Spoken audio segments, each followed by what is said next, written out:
Good morning and welcome to the FloTrack podcast. My name is Lincoln Shrike, joined today by Gordon Mack. It is Monday, May 11th of 2020. Basically hit the 2 full months of quarantine life at this point. Feels like it's been 6 years. Gordon, how you doing today, though? Doing good. Mother's Day was yesterday. Did you call your mother?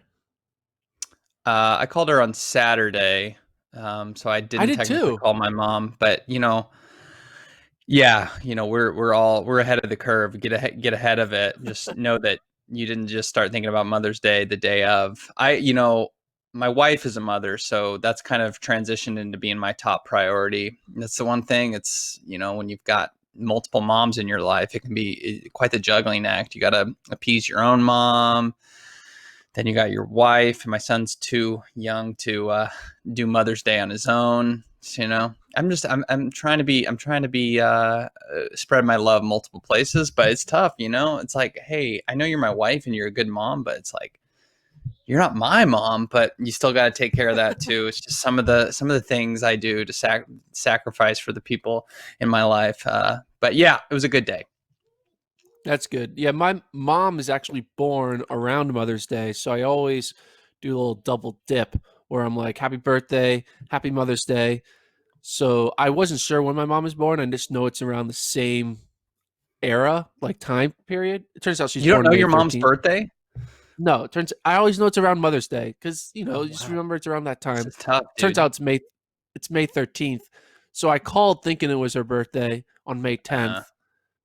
wow. So I end up I basically wished her happy birthday and a happy Mother's Day on neither of those days on Saturday, and then I got it over with. And she said I was the best son because I was the first to call. And you're always the first to call if you call before the day actually That's true. arrives. So I got the best child points of 2020. Oh, So then I checked that's that good. off, and now I move on to preparing for Father's Day, which will be in a month or Mm. so. You know, no judgments here because I have certain things that I neglect in my life. But for all the things, the stats you remember, the teams and their seventh men and whatnot, you can't remember your own mother's birthday.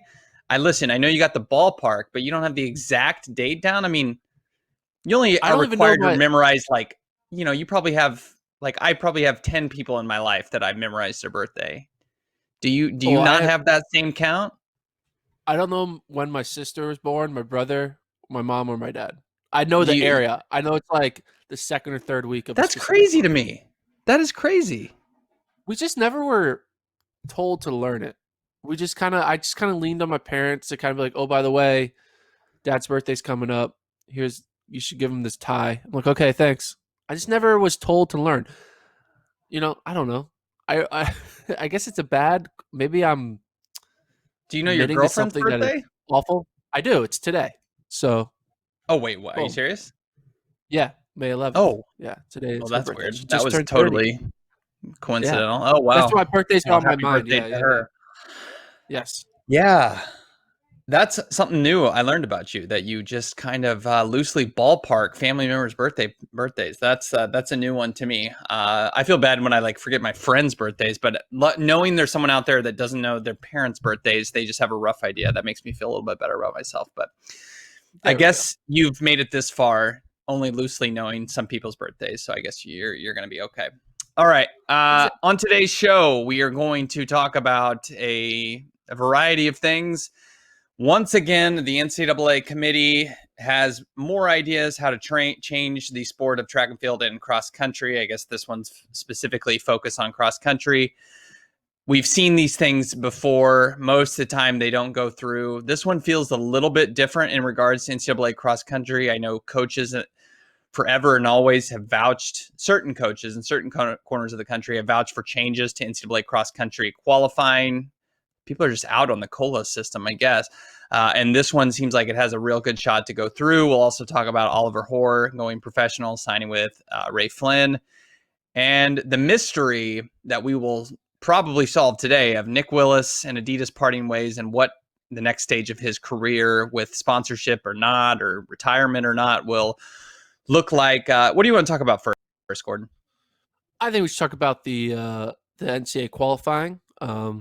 Alex and Ryan, their new pod, Underneath the Grandstand. What do you think of that name, Underneath the Beneath. Grandstand? For Beneath the Excuse me, I grandstand. don't But even say that. I don't even say the that's the okay. name correct. I mean, if you can't What get do you think of the birthdays pod name? right, how do I expect you to get podcast names right? That's okay.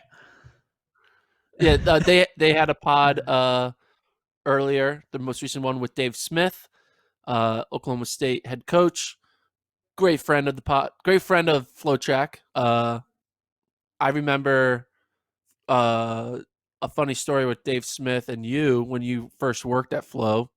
You were assigned to go to the Cowboy Jamboree as Mhm. like was you like your first trip working at FloTrack in like 2014? Was it like Yeah. one of your first Yep. trips? That's correct. So That's you correct. go there to cover it. It's sponsored by Brooks, so you have to like go do like sponsored coverage. And what did Dave Smith say to you? What did he say to you when you first met him? I can't remember if it was that I showed up, and obviously that was still the era. Maybe many people were still expecting Ryan and Alex. And he saw me and he said, "What is this?" I can't remember if he said the C team or the D team. It was an insult either way. I think it was the D team. They say, what is FloTrack sending the D team?" And I was like, "Oh man, this is welcome to Stillwater, I guess, right?" I mean, it since then I found out he's a very good guy, and that was just I think his sense of humor, and obviously you can laugh at it now, but back then I was like, geez, this is like I'm jumping into the deep end here. I'm getting called the D team, and yeah, it's a funny moment to think about. And I do, when I think of Dave Smith, I do always think of that story. And then also the story of when we were at, I think several months later, when we were at NCAA cross country at like a Buffalo Wild Wings in Terre Haute, and he came up to our table and like chugged a beer that somebody was drinking. I don't know whose it was, but it was It was your beer. that was it mine? Wasn't it? I think it was your beer. I can't You ever just took your remember. beer and drank it. It was funny. Just so many great Dave Smith moments. But here is in this episode, I was listening to it a bit this morning. He's obviously seemingly against this proposal by the NCAA committee. Here's basically what we know so far. They want to turn it into a 5-region system for Division One, as opposed to the 9-region system that we currently employ. There would be qualifying to regionals. Conference champions across the board would get instant qualifying to regionals. But basically, there would be about only 80 teams qualifying for regionals, which we know now there is no qualifying for regionals as it stands at this point. It's basically you can have it to where your season starts at regionals if you truly want it to be that, because there is no way to get into regionals other than you just show up. That would be the changes. And as Dave Smith talks about in the podcast, it's kind of that he sees it as this committee is looking for ways for cross country to quote unquote resemble other sports, to where the regular season kind of means something, your performance at conference means something. And also to me,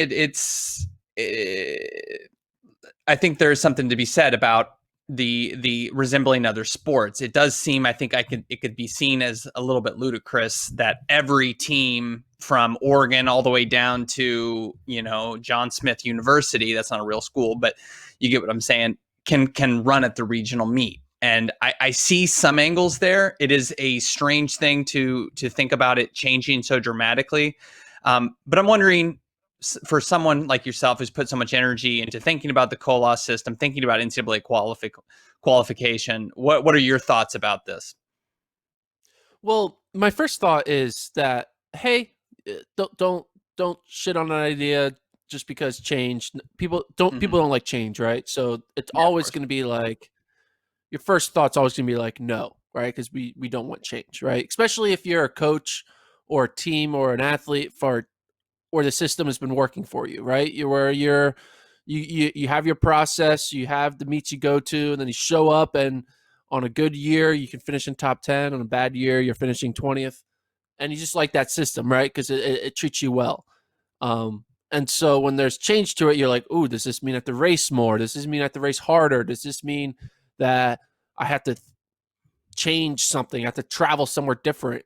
Or does this mean that like I can't like that conferences I need to think about more, stuff like that? that's what I think coaches are Yeah. worried about any change. First thought that I have though is that, let's be honest, the regionals races are the boringest races in cross country, because we can talk about how it's great seeing NAU versus BYU versus Colorado in the mountain region. Three of the top 5 teams are racing each other. And on paper, or like in headlines, you would think, like, imagine if we got to see Alabama and Clemson compete in December before their bowl game. Like, you'd be like, everyone would watch that, right? Because it's like, whoa, Right. two great.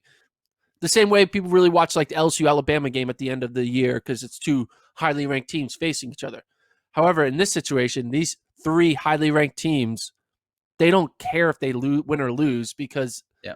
the way the system is designed is that it's a glorified jog for these talented teams, especially for like an Arkansas and South Central region, or for even the deeper regions. You know that there's going to be a lot of teams that go, so you just know you need to finish in the top 5, and it's not a real race, right?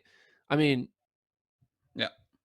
I think that's so probably sort of the thing they want to look at, right? yeah, yeah, and I I think mean, that if you limit to 5, all of a sudden each region gets thicker, right? More deep, better competition, and you're just changing it. It's not just there's it changes how you run the race. You're not just like chilling.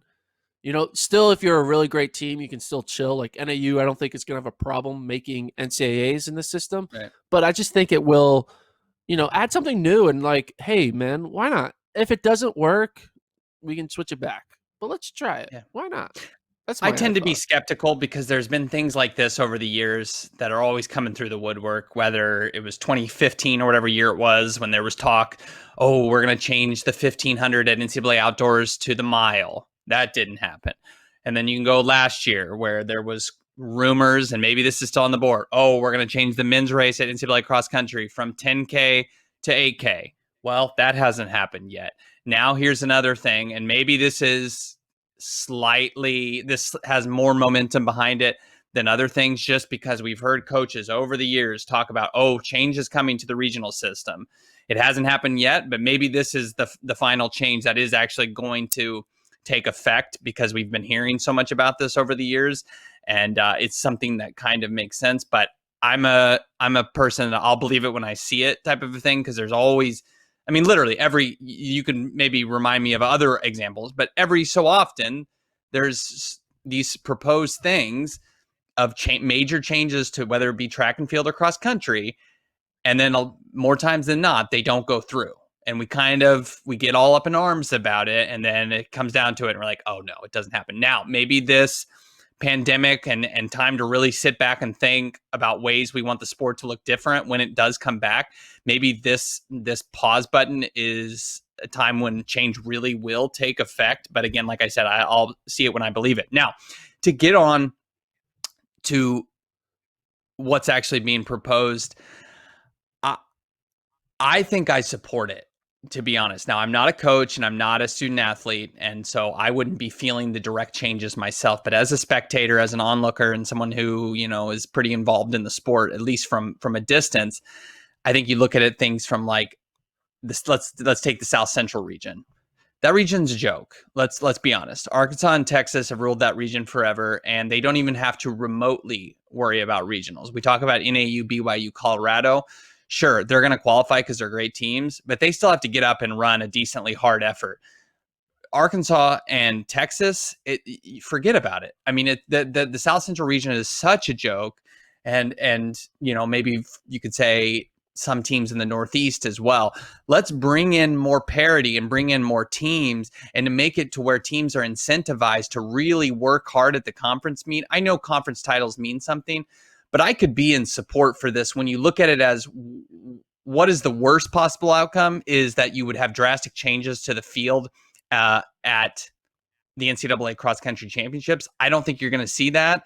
It's still going to be the teams that are supposed to finish in the top 10 will finish in the top 10. You're not going to see oh man, NAU got bounced out of their regional meet because they ran bad or they didn't try their conference meet. No, they're going to, if they're meant to try to compete for a podium spot, they're going to qualify for the meets. We're not going to see too many changes there. I frankly don't care. We obviously will hype up the bubble teams because it's fun and the fans are interested in that.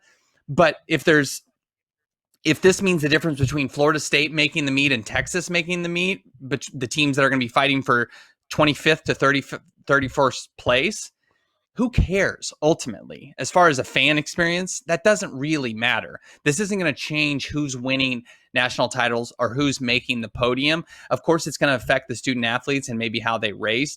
But I think you do look at it as the regional meet takes on more significance and the conference meet takes on more significance. Now, the regular season, how will that impact it? We don't yet know. We don't know if the COLA system will be a factor in selecting at-large teams. I'm not positive how that all will work. I'm sure some things will be intertwined from the old system if this goes into effect. But I look at it as the conference meet means more. The regional meets are more competitive. I think that's a good thing. Yeah, and I mean, there's certain teams that are going to love the system, like a team like Furman or Iona, where they can run backwards at their conference meet and still win. So they know they don't have to worry about competing hard during the regular season to get like however they plan on picking their at-large teams for regionals. I mean, that's the big thing I think that most coaches are going to be concerned about is what is the process? We know they're going to take 30-ish teams because they'll all be conference champions, but what about how they're going to pick the other 50, right? Yeah. And everyone already doesn't like the current process as it is with like wins over this of B teams, A teams. Oh, well, that B team, though, had a DNF, so it doesn't count as an A team, all this back and forth. And like, it's literally kind of even a luck of the draw, especially when you get down to the bottom teams that get selected. It's all based on like, I'm glad I ran at that race. You know, common where, opponents. Like, I mean, it is. You're right. It's all just kind of like it truly isn't the way we decide who goes and who doesn't truly say this team is actually better than that team. It's just like luck. You know, the COLA system is really good at picking the top 15 teams, and then luck picks the remaining 15. Yeah. Right? Yeah. It's just like that's how it is. So, I think I mean, what do we know any more specifics about how they plan on doing at large, or is it more just like this is a new structure we want to gear towards and we'll figure out the rest later? Is that basically what they're talking about? We're like writing the legislation before actually the only thing it? the only thing that's been published is the minutes, you know, of the committee meetings on it. So we truthfully don't. And the paperwork just cites that it could be a 5-region system with rough, you know, could be 80 teams running at their regional meet. I don't know. We don't know exactly how, or if or how, like the COLA 80 selection teams per 80 teams per region or total? Total. Yeah. So what? That'll be so it would be like 16 teams a region, roughly, right? Yeah. Yeah. I mean, it's a lot smaller. Like it's a lot smaller. Yeah. I do like the idea though of, I mean, we talk about how like seeing, you know, 255 athletes on the starting line and that mass chaos of a cross country meet. There is something special though about seeing like small cross country meets because then it becomes more strategy when you know you can see your competition like the entire time, like has like that dual meet feeling. That's why I kind of like some conferences are more fun to watch, especially a conference with like 2 really good teams where like you can actually like see the race play out. You're not trying to figure out like, oh, this person's 30 seconds back, which is 300 points. You're going to be able to kind of visualize it. So I do like the idea of less teams in a meaningful race. And I don't think it can be I don't think it can be overstated too that money surely has to be involved here when schools are being asked. And of course, we know cross country on a school by school basis loses money, and it's compensated by the big sports like football, basketball, and what have you. All these schools that are going to these regional meets that have basically zero shot to make nationals, I understand there are things more important than money, but I almost wonder if some institutions are saying, we need to have a merit system to get to the regional meet because we're traveling to this with no shot to move on. And that's costing our school. It's taking money out. I don't know this to be true, but we know in this world money drives everything. And I have to think all these programs that go to regionals when they know they have no shot, if they're trying to maybe limit that for the individual institutions to help, especially in a time like now where we're going to be counting every dollar, I think program by program, if that has something to do with it. Now, it may not, but I have a hard time believing it doesn't, just simply because of the current situation we're in with so much financial uncertainty going forward after this pandemic. We don't know what cross country is going to look like. I mean, we're hoping to have cross country this fall, be it if sports are approved by then and or if changes to college football really thin out the pocketbooks of programs. But I got to think this has something to do with that as well. Yeah. I mean, yeah, because I think in this situation, the schools pay for travel to regionals and then NCAA pays for travel to NCAAs, correct? Right. Right. Yeah. So will this make it then, though, if they do create a merit system, then the NCAA would pay for travel to regionals because you qualified for it? But wouldn't it be because you no? Wait, does the school pay though? Because you qualify for I don't know this, but you qualify for like track regionals. So you have to pay. Do you have to pay to go to that? To prelims? I don't know. I don't know the answer to that. I would say no. If you're telling me, and I listen, I don't know the ins and outs of this. If you're telling me that NCAA pays for travel for NCAA championships, I mean, at NCAA prelims on the track, there is NCAA branding everywhere, and I guess the same is true for cross country. But I can't imagine that they're paying for. I bet prelims schools still have to pay for and regional schools have to pay for, and they say when you get to the real NCAA championships. I could totally be wrong, but that would seem a lot to pay for, given how many programs. I think they might though pay for it because they considered the prelims the first round. Okay, well then if regional is first round and quarterfinals, so maybe that's why they want to do this, because now it saves the regional system money.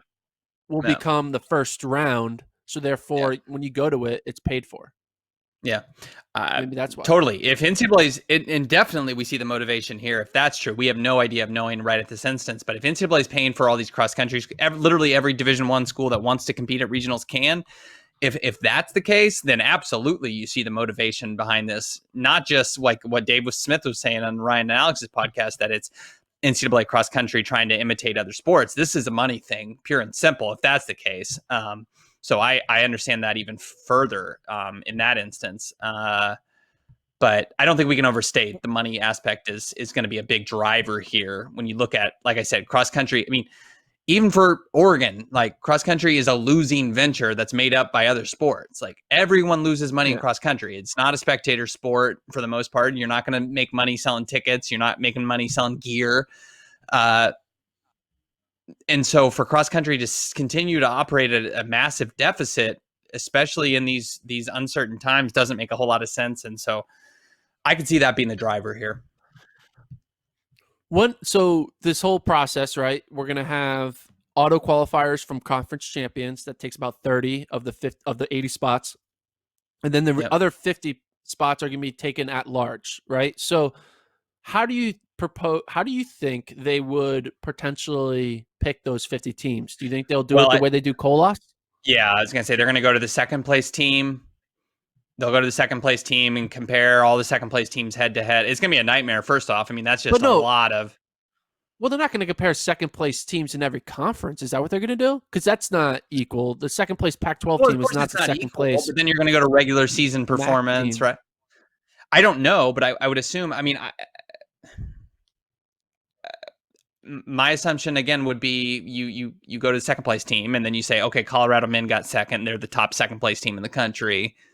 And you go from, I don't know. These are questions that need to be answered. I mean, you could get sixth in the best conference and be a top 10 program. You know what I mean? Well, that's the problem you introduce here, is that's a potential thing, right? You could get fifth in the Pac-12 and legitimately in 2 or 3 weeks time be a top 10 team, but then in this new format it's possible that you could be left out. I mean, but we know Yeah, the AC does not need to be getting 3 teams, and we know the I don't know, I don't want to, the Missouri Valley doesn't need to be getting 4 teams. Then that's kind of the scary thing you introduce here. But certain conferences don't need to get. Yeah, go ahead. But also, you can't make conferences, your place at conferences, be your qualification order because, I mean, if Duke gets knocked out in the first round of the ACC tournament, they're not going to be not considered to be in the NCAA I tournament. understand. Yeah, I understand. So they're not. But like with the upsets regional happen. cross, But you'd have to not just look at conferences as a starting point. You'd have to look at conferences plus regular season. But the question is, will teams have enough? I mean, regular season's what can be one race again. I mean, everyone's still just going to go to Nuttycombe or Pre-Nats, get their whatever qualification points there. That's what I think, but right?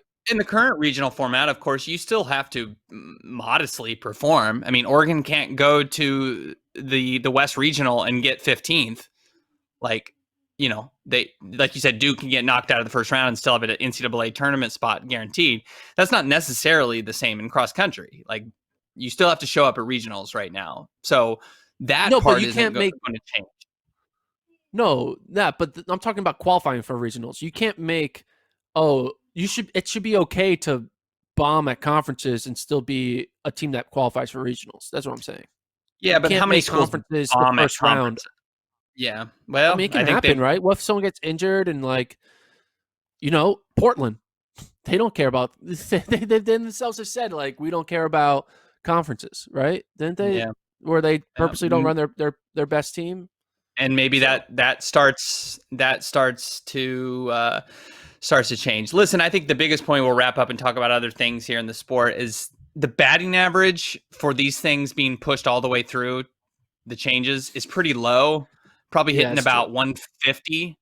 So they'd be the rules committee or whatever, the NCAA committee would be sent down to the minors right now as far as how successful they've been. So the overarching theme for this is I will believe it when I see it, because this stuff is literally every 6 months we hear about these drastic changes. 1,500 is going to be the mile. Nope, that never happened.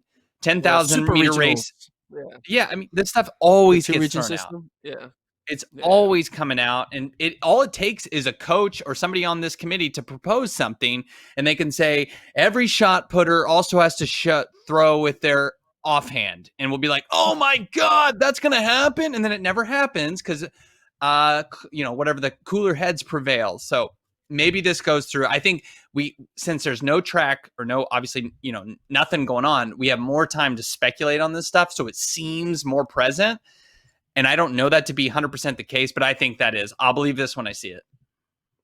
I side with you on this. I do believe that, like you said, the odds of these things going through are extremely rare because you got to have a huge majority vote for it, and you have the whole big school opinion versus small school opinion. So, yeah, I think, I think we're more likely to have crazy change at the football level with Power 5 and non-Power 5 and breaking away from the NCAA than we are to have this regional system get changed. I think that is the bigger thing to drop, is a change of the whole structure of Power 5 NCAA before the change of 9 regions to 5. But it is a track podcast, and it's fun to talk about track things. So we'll entertain it, cut it down in December. There you go. Okay, more news going forward. No surprise here, especially with what Wisconsin did and saying that they're not going to grant the extra season of eligibility for their spring sport athletes. But Ollie Hoare is going professional. He has signed with Flynn Sports, Ray Flynn, obviously one of the most prominent agents in track and field. I'm sure your reaction is the same. This is no surprise, and we'll wait to see what his shoe sponsor will be. But what did you think of Ollie Hoare turning professional, I guess, instead of transferring to another school? I mean, that's what I think about. I think about what would have been cool if all of these seniors who only have outdoor eligibility were they pick up the phone, they all call, and they're like, hey, They pick a school. They just pick like a really like shitty school, right? They're just like, all right, Oh, not geez. shitty. Or I'm going to ask you maybe to shitty's name the a wrong word. shitty school then. Yeah. I Okay. know. I shouldn't say that. Or they pick like a D3 school, right? They pick a D3 school, right? And they're So like, hey, we're obviously all you're going to go nominating here. Johns Hopkins. But they all Terrible go. academic school. You have like these 6-star like potential eventual international talent people all go into a random D3 school in the middle of nowhere, and I then they like it. just like shatter the D3 record books. They go to like the pen relays and they beat all the D1 teams in the 4x mile, the DMR, and they just like make a joke of like the system. And I think that'd be kind of funny if they just like, kind of like LeBron getting the boys together, the banana boat. You just have like this like, you have Carlos Villarreal, Jordy Beamish, Oliver Hoare, Joe Klecker, Alex Osberg. They just all go to the same like something university in like Montana, and they just dominate. Wouldn't I'd it be be for hilarious? this. Instead, they're these athletes are choosing to try to get paid, which, while maybe not as fun as breaking all the D3 records, is a little bit more logical. It would be funny though, Yes, right? hilarious. So Oliver Hoare, obviously his legacy, winning the 2018 NCAA 1500 title, being good in cross country, running 354 indoor mile, 337 1500.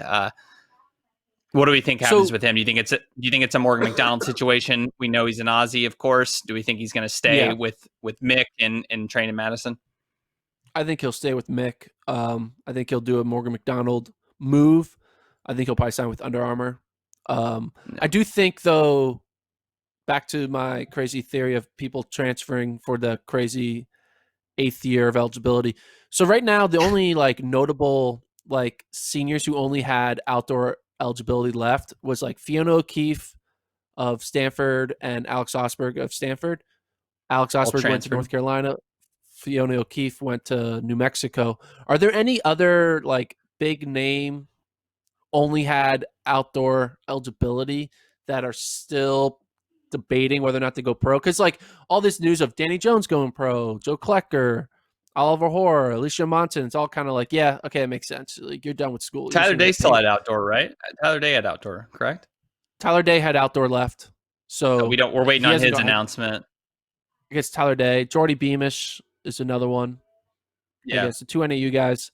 But yeah, it'll be trying to interesting think. to see if any of them, if there's another like big shoe to drop of like I'm staying, So it'll be interesting.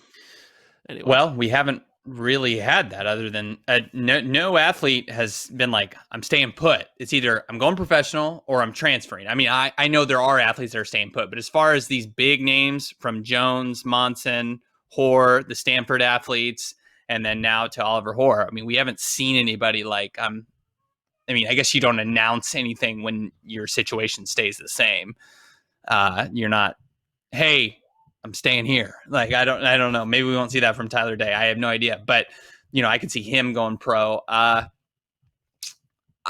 The Hoare thing doesn't really do much for me as much as like Thomas Ratcliffe going to North Carolina. Now I understand Milt's there and Osberg will be there as well, but that's interesting. He goes from running on a team that is going to be at the NCAA meet as a team to now going to North Carolina, where there's not a hard and fast guarantee that they're going to be qualifying as a team. It's going to be weird to see Thomas Ratcliffe helming that team with seemingly training partners other than Osberg that are not going to be near the quality of that he had at in Palo Alto. What did you think of that move?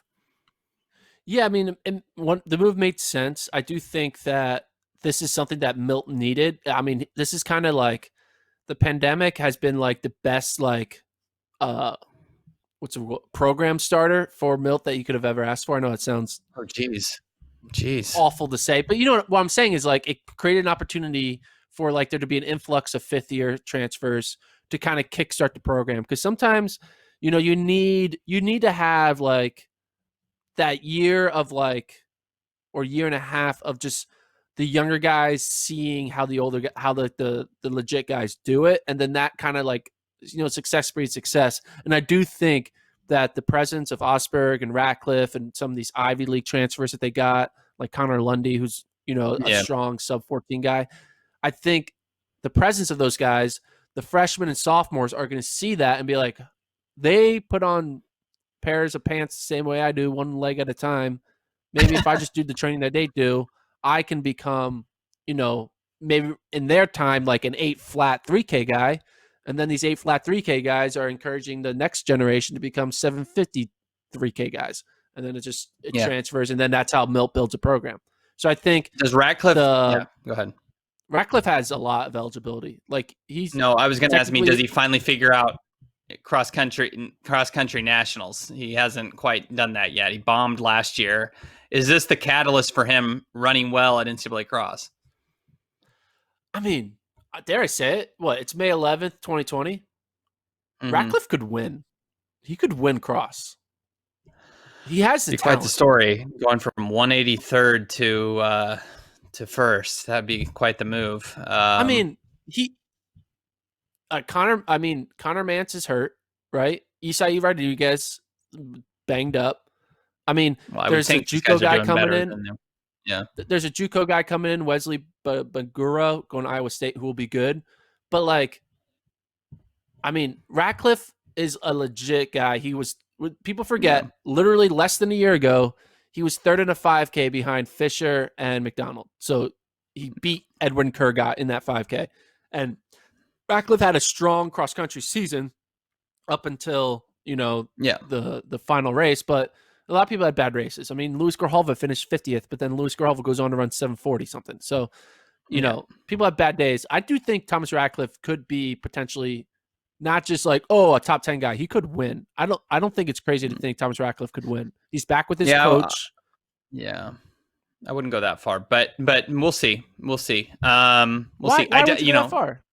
Well, I just think going from 183rd to first is quite the Herculean task. I'd say there's some mental things to overcome before we get that far. I know he was third in that, but is that his one outlier performance as opposed to the norm? I still think there's multiple things to correct. I mean, we went to Pac-12s and he was only like 6th or something. I need to see some guy getting top 3 in every type of performance. He's not Joe Klecker yet in cross country. But regardless, I think it's going to be a good situation for him. He'll still train with Osberg. That seems to have worked. And getting back with Milt, that was a comfortable position for him to be in. You don't underestimate, these little changes here. Obviously, moving across the country is significant, but getting back to a coach that you're comfortable with can have dramatic impact on your performance. Okay, let's get to the last thing on this ticker that I keep seeing rolling by. Still trying to get used to this. Nick Willis teased out the end of 7 years of partnership with Adidas. He famously was with them for like I said, 7 years. Before that, he was with Reebok. He said today he's going to make an announcement. We don't know, odds are favoring him signing with another brand. Maybe he's inventing his own shoe. Maybe he's signing with Hoka. Maybe he's signing with Crocs. Maybe he's, retiring. I don't know. What are you thinking is going to be this Nick Willis announcement? I think he's retiring. You think? Okay, the line is, thank you, Adidas Running, for your incredible support the last 7 years. Will always be proud of my time repping the 3 stripes. Okay. Exciting announcement coming Tuesday, which is tomorrow. Okay, one. Oh, I thought it was today. Dang it. No, it's coming tomorrow. All right, so say he in a world he signed with Nike. Do you think Nike would want him to do a big shout out to Adidas right before he announces he's signing with Nike? No, they would be like, hey, that kind of like cross, like, you don't need to like pump up, your old brand right before you sign with us, right? Because it seems kind of weird. I think obviously he's 37, right? The Olympic, he'll be 38, 39 by the time the Olympics are around. I think he's going to be unsponsored. I don't think he's sponsored. I think if he is, he's sponsored by like a local running company, like, local, like a Michigan thing, or like a brewing company, just like a fun little, low level non-apparel sponsorship, or he'll retire. I think when you say exciting, let's see, what did he say exactly? Exciting announcement coming Tuesday. I don't think retirement is exciting. Like, is that an exciting thing to talk about? I mean, it's obviously his career would be celebrated, and it would be a joyous time to look back at what a great career he's had. But I don't think that's an exciting announcement. I think we're going to hear him. Let's run through what are the possibilities here. I think Nike is Okay, so probably less likely. I could so see okay, I'm doing some Hoka or sleuthing. Brooks alignment. Brooks has been famous for late career signings. Think of Dathan Ritzenheim. Think of Nick Simmons. I could see a Brooks deal coming down the pipeline. Hoka, they've continued to work on their stable of athletes in the past. Nike, I mean, Willis has been so critical of, I think, of what the sketchiness of Nike's past. That's just so unlikely. But I could see like a Hoka or a Brooks deal. I Okay, that's what I'm putting my money on. I think it's. I don't think he's. I think he's not going to be signed because he did That's not an respond to a exciting tweet. announcement. Hey, I'm going to make an Hear me announcement on out. this podcast. I don't have a shoe sponsor. But No, he's going to have like he's hyping up a subpar sponsor is what he's doing. He's because this is what he said. Someone tweeted at him back to Reebok ? And he responded saying, "I do have some G units stored in my basement. Might be time to bring those back out." So like he currently is kind of like, whatever, I'm on my own now. I'll run in whatever. I'll run in my old Reeboks. He's not, I think, this is what I think. I don't think he's announcing a signing with a shoe company. I think he's announcing a signing with like a local car dealership or a local Michigan run store or local or just like a two-time power Olympic medalist bar you're or talking just about like signing with Mitsubishi here. Come on, like man. a goo gum or like run gum or all this stuff. He's gonna announce a signing with one of those, and he's You just gonna think? be unsponsored but sponsored by low tier sponsorships, and he's using the word exciting announcement to like just hype out this small level brand. Because I'm sure Nick Willis walked into a local running store and it's like, "Hey, I'm Nick Willis. I'm a multi-time Olympian. I have lots of medals. Do you want to sponsor Champ, me?" And or they're I like, mean, excuse me, "Yeah, Olympic sure." medalist. You know, they're like, "Sure, Yeah. why not?" Right? And so he's like, "Yeah, I'll do a big announcement for you on Instagram and on Twitter." You know, that's what's happening. The word "I have an exciting announcement." It's him hyping up a low tier sponsorship.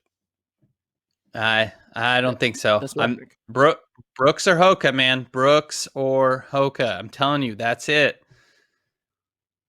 You telling me one of those brands wouldn't jump at the chance to have Nick Willis? We've seen both those brands sign quote unquote legacy athletes. Hoka really jump started off of Leo Manzano signing in 2013, and we've seen them grow. I'm not saying that's all to do with Manzano. And then, like I said, Ritzenheim and Simmons, guys in late career that had previous lives with other brands, signed with them. And I think this is following that similar model. I think Okay. I think Hoka. I'm gonna go with Hoka. If you're sitting on the marketing board for an apparel company Mhm. and you're looking at the chart and you're seeing, shit, we're losing a lot of money because no one is buying things because we're in the middle of a pandemic. And then the smart idea from the Call up guy Willis. is like, oh, we should go sign a 37-year-old Willis in the middle of a pandemic and give him a full-time salary. I don't think that person would be still employed by that apparel company. Maybe they say we really want to sell shoes in Michigan and New Zealand. That is where our markets are really going to be flourishing. Let's go for it. Let's go all in. You know that they say GMs they hitch their jobs to certain signings or certain draft picks. I think that's what this is. Some executive at one of those brands is saying, "This is it. I'm either reaching the next pedestal with this, or I'm out the door with this." It's a risk. It's a calculated risk for either Hoka or Brooks. I'm calling it that way. I think it's going to be Hoka. I don't think we're going to see Nick Simmons signing with Johnny's surf shop or whatever your idea is. I think this is it's a transition to another shoe brand. I just don't think anyone's going to sign him in 2020. Harsh. There's like, I'm like, it's people aren't looking to spend money right now. Like companies aren't looking to spend money on new sponsorships. Like especially 37-year-old. Like, I mean, yes, he's probably going to. I mean, he won his like indoor or out. I guess it's an outdoor 1500 like championship. Like he's gonna go to the. I guess it makes sense. He's gonna go to the Olympics because he can be top 3 in New Zealand no matter what. But like Well, Nick you still Willis got is to run the definitely standard. yeah, you still got to run a standard. I don't think. I think Nick is going to be fighting just to make the Olympics as opposed to fighting for like an Olympic medal. He's got the outdoor 1500 world lead in 2020, 341.77. He ran a lot of That's something. 1500s this year. He went 1, 2, 3, Yeah. 4, 5, 6 1500s. Did he really? Oh wow! But God, two of them are mile splits. 2 of them are mile splits, but still. Oh yeah, sub 4 in both. I mean, the man ran 356 at Millrose. He's been doing it forever. Just turned 37. I'm telling you. Okay, so you're saying you think it's going to be a shoe sponsorship of Hoka or Brooks. Yeah. I think it's going to be a low tier sponsorship from a local or non-apparel company. That's what I think. Like Noon. I don't know. Like he's going to get sponsored by Noon. Okay. Well, I mean, there are worse things, Gordon. There are worse things than being properly hydrated for your exercise. You know, that's what I think. So okay. We'll see. Well, we differ on those opinions. It's good. That's why people listen. They differ. We could have a live reaction show when we find out what we can go straight on air and just be like, beep, beep, beep, beep. We're reacting to Nick Willis, either signing with the shoe brand or joining Johnny's Surf Shop in I don't know, Detroit, Michigan. I don't know. But, man, there is not a lot to talk about. When Nick Willis's big announcement has this much attention on it, there's not a lot going on. So, okay. So I think that speaking of not, speaking of not having a lot to talk about, before we started recording the pod, I came up with an idea of like, hey, every day for every pod, we can say the date and then come up with talk about famous runners who are born on this day, right? I like it. It was on my mind because birthdays are on my mind. Like I said in the beginning of the pod, obviously my girlfriend's birthday today. I gotta get that. I gotta figure out what I'm doing for that. But I was thinking, May 11th. Let's look at famous May 11th birthdays. And I was looking it up. There is an athlete who turned 14 today.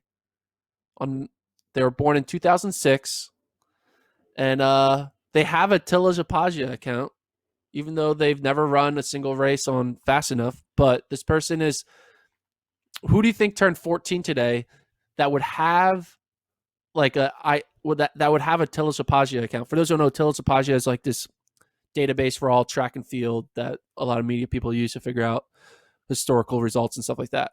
But do you think of a 14-year-old? No, I don't spend any time thinking about what? Female? No, I'm not even going to. No, I'm not going to act like I can even remotely think about that. Why? She has a famous last name. She has a famous last name. Oh, God. What? Can you give me the nationality of this person? That'll give it away. It's not American. And if she has older brothers. How many older brothers? 3. Oh, okay. So it's an Ingebrigtsen of some sort, right? Yeah. Ingrid Ingebrigtsen, which is a great name. Ingrid Ingebrigtsen. Ingrid Ingebrigtsen. Ingrid, she's 14. She's gonna start high school soon, right? So watch out for Ingrid Ingebrigtsen. Well, now I gotta go to this page and check out her. Well, I gotta check out her PRs. She doesn't have any now, results. Right? Does she have PRs? Well, then why does she have a page? Why does she have a page? Because her last name's Ingrid. Because her last name's Ingebrigtsen. Ingebrigtsen. Sorry. I got made fun of for saying Ingebrigtsen one time. Yeah. It's your birthday. Happy birthday. Yeah. Which is kind of crazy that you got fast brothers when you get your own bio without any results just because of your last name. They just assume that eventually she's going to be fast, which I guess is a good assumption. Yeah. How fast do you think she'll be? Do you think she'll become like as good as her brothers? Well, it's tough. I don't know. They're 3 for 3 right now. Yeah, I would say. I mean, Jakob though is the superstar. Typically, families have like one superstar, and it looks like they've already used the superstar button on Jakob. Obviously, Philip's a medalist, so he's pretty darn good as well. But Jakob's going to be the guy who may eventually challenge for world records. So maybe she has that in her as well. But she's got to get on it. I mean, by this time, Jakob was 14. He was already running like pretty close to world class times. So chop He's chop. 14? No, he wasn't. He didn't start I mean, running he was fast till like 16, 17. Oh, sorry. So she's only got 2 years to go. Okay. She's got 2 years, man. Yeah, she got to get training. Okay. That'll do it for us today. That was a wide ranging one. Let us know your thoughts. The email, flotrackpodcast@gmail.com. We're going to have a fun week on the podcast. Wednesday, we'll bring a very unique show. Actually, that may air Thursday. We'll have a couple guests, a crossover episode. We'll save you the details until we get there. Keep the surprise, the element of surprise going. For myself, Lincoln Shrike, he's Gordon Mack. We will see you tomorrow.